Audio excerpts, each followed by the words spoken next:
Mengapa laki-laki Kristen tidak disunat? Mari temukan jawabannya di video ini.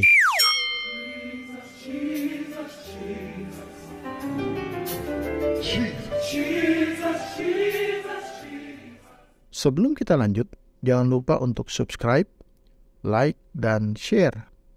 Dan seandainya saudara mempunyai pandangan, perspektif lain mengenai video ini, ataupun saudara ingin berkomentar, silakan jangan ragu-ragu, tulis di kolom komentar.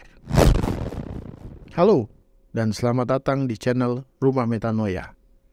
Channel yang berfokus pada tema-tema kekristenan. Kami akan membahas isu-isu teologis dan isu-isu dalam agama Kristen, beserta juga dengan khotbah-khotbah dari hamba-hamba Tuhan yang diurapi Tuhan. Nah, pada video kali ini, kita akan membahas topik mengenai mengapa orang Kristen tidak disunat. Kita akan menjelajahi pandangan Alkitab tentang sunat, terutama makna sunat dalam Perjanjian Baru. Mari kita mulai. Are you ready? Sebelumnya, saudara perlu ketahui bahwa bahasan yang kita bahas dalam video kali ini adalah sunat mengenai apa yang dimaksudkan di dalam Alkitab. Kita tahu juga secara umum dan dalam pandangan kesehatan, sunat adalah sesuatu yang dianjurkan. Tetapi kita tidak membahas tentang hal tersebut. Yang kita bahas adalah perspektif Alkitab mengenai sunat. Nah, sebagai orang Kristen atau juga banyak orang di luar sana, non-Kristen, juga kadang bertanya-tanya, mengapa orang Kristen tidak wajib untuk disunat? Bukankah sunat adalah praktek dalam Perjanjian Lama? Dan agama Kristen adalah agama yang tetap memakai Perjanjian Lama sebagai Alkitab atau firman Tuhan. Nah, kita perlu mendalami pandangan Alkitab tentang sunat yang dalam Perjanjian Baru ternyata sudah berubah. Tapi sebelumnya kita akan melihat sunat dalam konteks Perjanjian Lama. Dalam Perjanjian Lama, sunat merupakan perintah Allah kepada umatnya, bangsa Israel. Hal ini dimulai dengan perjanjian yang dibuat Allah dengan Abraham, leluhur Israel. Sunat dianggap suatu tanda perjanjian oleh Allah dan sebagai perintah yang harus ditaati oleh setiap laki-laki keturunan Abraham. Nah, perubahan terjadi dalam konteks Perjanjian Baru.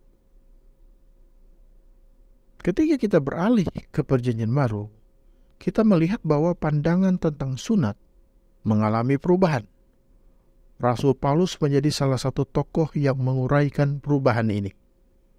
Dalam surat-suratnya, ia menjelaskan bahwa sunat fisik tidak lagi menjadi syarat utama untuk menjadi anggota umat Allah.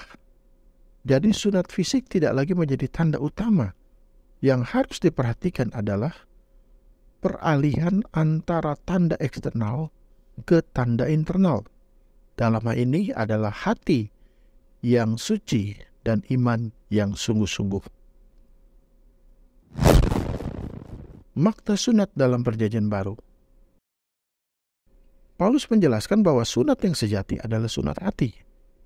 Ini berarti melakukan hal-hal membuang kehidupan yang lama dan menghilangkan sifat dosa dan egois, dan hidup menurut kepatuhan kepada Kristus. Sunat hati melibatkan perubahan yang dalam dan nyata dalam hidup kita sebagai pengikut Kristus, bukan hanya tanda fisik dalam tubuh, tetapi sesuatu yang terjadi di dalam hati.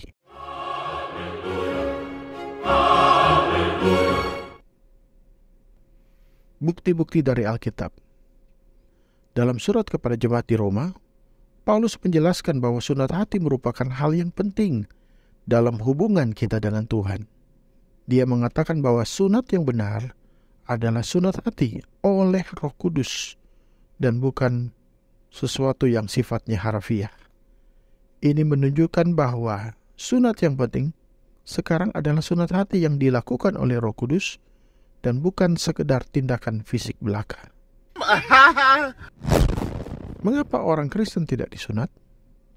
Dalam konteks Perjanjian Baru, orang Kristen tidak diwajibkan untuk disunat karena sunat fisik bukan lagi syarat dalam hubungan dengan Allah. Yesus Kristus datang untuk memenuhi hukum dan perintah-perintah dalam Perjanjian Lama, termasuk sunat fisik. Sebagai pengikut Kristus, fokus kita adalah transformasi, perubahan yang terjadi dari dalam diri kita masing-masing dan kemudian terimplementasi dalam tingkah laku, tutur kata, dan apa yang kita lakukan sehari-hari. Itulah yang dimaksud dengan transformasi oleh Roh Kudus. Sebagai orang Kristen, kita dipanggil untuk mengalami transformasi, perubahan yang dikerjakan oleh Roh Kudus. Dalam Perjanjian Baru, sunat hati terjadi melalui proses pembaharuan batin yang dikerjakan oleh Roh Kudus. Ini melibatkan perubahan dalam pikiran, perasaan, dan kehendak kita, sesuai dengan apa yang Tuhan inginkan dalam hidup kita. Sunat hati membawa kita dalam persekutuan yang lebih dalam dengan Tuhan dan mempengaruhi cara kita hidup sebagai orang percaya. Jadi kesimpulannya, dalam video ini kita telah menjelajahi mengapa orang Kristen tidak diwajibkan untuk disunat, karena pandangan Alkitab tentang sunat telah berubah dalam konteks Perjanjian Baru. Sunat fisik tidak lagi menjadi syarat penting, bahkan bukan menjadi syarat dalam hubungan dengan Allah. Tetapi jika Anda melakukannya dalam rangka untuk kesehatan, hal itu juga tidak dipersalahkan. Dan yang terpenting di sini adalah sunat hati, yaitu pemutusan spiritual yang terjadi melalui transformasi oleh Roh Kudus. Jadi bukan fisik yang diputuskan, tetapi rohani atau batiniah yang lama itu yang harus diputuskan atau dipotong, dan itu pekerjaan yang dikerjakan oleh Roh Kudus. Sebagai orang Kristen, fokus kita adalah hidup dalam iman, ketaatan, dan persekutuan yang mendalam dengan Tuhan.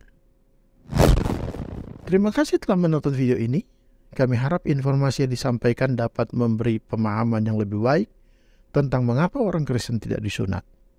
Dan bagi Anda, sebagai orang Kristen, orang percaya kepada Kristus, mari kita hidup dengan membenahi hati kita, batin kita, untuk semakin hari semakin lebih baik dan semakin lebih sungguh-sungguh kepada Tuhan. Dan bagi Anda yang bukan seorang Kristen, percayalah bahwa Yesus Kristus mengasihi Anda. Hanya ada satu jalan menuju ke sorga yang mulia dan kekal, yaitu Yesus Kristus Tuhan. Tuhan Yesus memberkati kita semua. Amin. Jesus.